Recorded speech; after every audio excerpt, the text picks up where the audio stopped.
આમ આદમી પાર્ટીના નેતા અપહરણ કરતા નીકળ્યા। દાહોદમાં આમ આદમી પાર્ટીના નેતા દેવેન્દ્ર મેડા સામે અપહરણનો ગુનો નોંધાયો છે। એક મહિલાએ પોલીસમાં ફરિયાદ નોંધાવી છે કે દેવેન્દ્ર મેડાએ તેને નોકરી આપવાની લાલચ આપીને સ્થળ પર બોલાવી, જો કે નોકરીના બહાને કારમાં તેનું અપહરણ કરવામાં આવ્યું। મહિલાનો આરોપ છે કે તેની ઈચ્છા વિરુદ્ધ તેને અટકાવી રાખવામાં આવી। આ દરમિયાન દેવેન્દ્ર મેડાએ તેની સામે અભદ્ર તથા અનૈતિક માંગણીઓ કરી હોવાનો પણ આરોપ છે। આરોપીએ મહિલાનું કારમાં અપહરણ કરવાનો પ્રયાસ કરતા મહિલાએ તેના પતિનો સંપર્ક કર્યો, જો કે પીછો કરવા છતાં આરોપીએ કાર ભગાવી હોવાનો આરોપ છે। આ મામલે ફરિયાદ મળતા જ પોલીસ હરકતમાં આવી અને તપાસ શરૂ કરી છે। વિડીયોથી લઈને કોલ રેકોર્ડ સુધીના પુરાવાઓના આધારે પોલીસ તપાસ કરી રહી છે। હાલ પોલીસે આરોપી દેવેન્દ્ર મેડાની અટકાયત કરી લીધી છે। આરોપી દેવેન્દ્ર મેડા થોડા દિવસ પહેલા જ આમ આદમી પાર્ટીમાં જોડાયા હતા, ત્યારે તેની સામે ગંભીર આરોપો થતા સ્થાનિક રાજકીય માહોલ ગરમાયો છે। કે દાહોદ બી ડિવિઝન પોસ્ટે ખાતે એક ફરિયાદ દાખલ થઈ છે। જે ફરિયાદની અંદર એક ભોગ બનનાર મહિલા બહેન છે, તેમને દાહોદમાં રાજકીય રીતે પ્રવૃત્ત એવા વ્યક્તિ દેવેન્દ્ર મેડા, કે જેઓ રાજકીય રીતે પ્રવૃત્ત છે, કે તેમના દ્વારા બેનને પોતે નોકરી અપાવશે એ પ્રકારની લાલચ આપી તેમનો સંપર્ક તેમને બોલાવવામાં આવ્યા હતા અને ત્યારબાદ તેઓને બળજબરીથી બહેનની મનાઈ હોવા છતાં પણ ગાડીમાં બેસાવી એમને ઉઠાવી લઈ જઈને ગાડી ભગાડી મૂકી હતી। આ દરમિયાન એમના પતિનો સંપર્ક થતા પતિ અને અન્ય લોકો દ્વારા ગાડીનો પીછો કર્યો હતો। તેમ છતાં દેવેન્દ્ર મેડાએ પોતાની ગાડી છે બેફિકરાઈથી ને પૂર ઝડપે ચલાવી અને અલગ અલગ જગ્યાએ ફર્યો હતો અને ત્યારબાદ શરૂ ગાડીમાં તે બેનની પાસે અભદ્ર માંગણી કરી, નોકરી આપવાની લાલચની અંદર એમની છેડતી કરીને અભદ્ર માંગણીઓ કરી હતી અને એ ત્યારબાદ તેમને બી ડિવિઝન પોસ્ટની બહારના વિસ્તારમાં છાપરી ખાતે તેમને ઉતારીને ત્યાંથી નીકળી ગયેલા હતા। ત્યારબાદ આ અન્વયે મહિલા બહેન દ્વારા ફરિયાદ આપવામાં આવી હતી અને ફરિયાદ થતાં પોલીસ દ્વારા તેમને અટક કરવામાં આવી છે અને હાલમાં દેવેન્દ્ર મેડા પોલીસની કસ્ટડીમાં છે।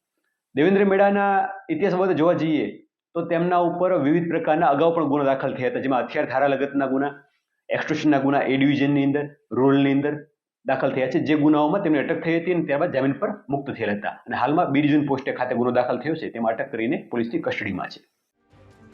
આમ આદમી પાર્ટીના નેતા અપહરણ કરતા નીકળ્યા।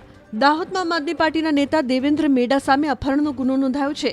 એક મહિલાએ પોલીસમાં ફરિયાદ નોંધાવી છે કે દેવેન્દ્ર મેડાએ તેને નોકરી આપવાની લાલચ આપીને સ્થળ પર બોલાવી, જો કે નોકરીના બહાને કારમાં તેનું અપહરણ કરવામાં આવ્યું। મહિલાનો આરોપ છે કે તેની ઈચ્છા વિરુદ્ધ તેને અટકાવી રાખવામાં આવી। આ દરમિયાન દેવેન્દ્ર મેડાએ તેની સામે અભદ્ર તથા અનૈતિક માંગણીઓ કરી હોવાનો પણ આરોપ છે। આરોપીએ મહિલાનું કારમાં અપહરણ કરવાનો પ્રયાસ કરતા મહિલાએ તેના પતિનો સંપર્ક કર્યો, જો કે પીછો કરવા છતાં આરોપીએ કાર ભગાવી હોવાનો આરોપ છે।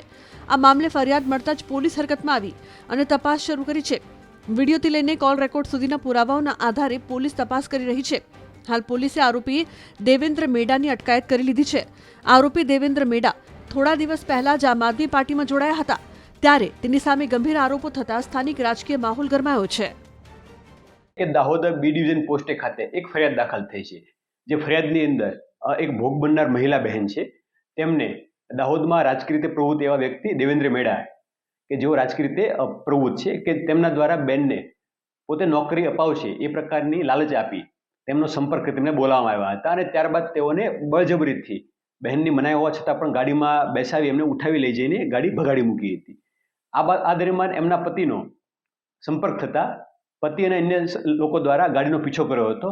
તેમ છતાં દેવેન્દ્ર મેડાએ પોતાની ગાડી છે બેફિકરાઈથી ને પૂર ઝડપે ચલાવી અને અલગ અલગ જગ્યાએ ફર્યો હતો અને ત્યારબાદ શરૂ ગાડીમાં તે બેનની પાસે અભદ્ર માંગણી કરી, નોકરી આપવાની લાલચની અંદર એમની છેડતી કરીને અભદ્ર માંગણીઓ કરી હતી અને એ ત્યારબાદ તેમને બી ડિવિઝન પોસ્ટની બહારના વિસ્તારમાં છાપરી ખાતે તેમને ઉતારીને ત્યાંથી નીકળી ગયેલા હતા। ત્યારબાદ આ અન્વયે મહિલા બહેન દ્વારા ફરિયાદ આપવામાં આવી હતી અને ફરિયાદ થતાં પોલીસ દ્વારા તેમને અટક કરવામાં આવી છે અને હાલમાં દેવેન્દ્ર મેડા પોલીસની કસ્ટડીમાં છે।